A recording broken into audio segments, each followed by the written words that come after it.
Good morning. First, I would like to give thanks and honor to God for allowing me to be here on today. And I also would like to give thanks to Coach Mark for placing the video up on yesterday.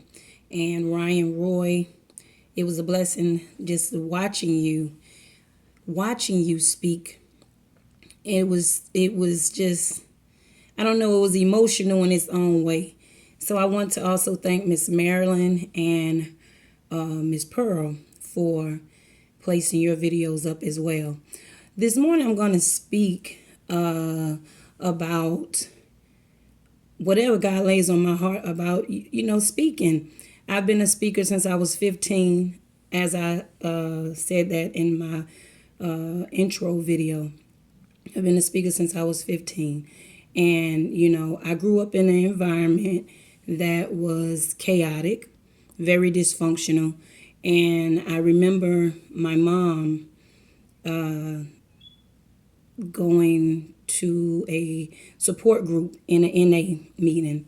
And she ended up finding out that she was HIV positive. And I'm not going to make this about her, but she ended up finding out she was HIV positive. She tried to take her life, but it was a man at Five Points train station that God led her way. And he began to share with her that he was living with AIDS for 10 years. And that gave her a reason to want to live. So with that being said, because my mother was an addict and my mother was also living with HIV, they wanted to hear from the child of an addict. How did the child feel? What did the child endure? So that's when I took my place on the platform to speak to others. But the first thing that I would share when you are desiring to be a speaker, or you feel a nudge in the spirit that's pulling on you to be a speaker, the first thing that I would say is go in fear, regardless of how you don't feel. You may feel like when I speak, they may not understand or they may not clap for me. Don't speak for the applause.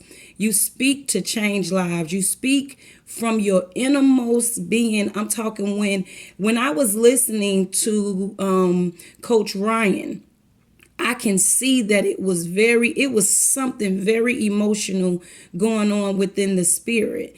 And I was very moved by it because he was genuine. He was being honest.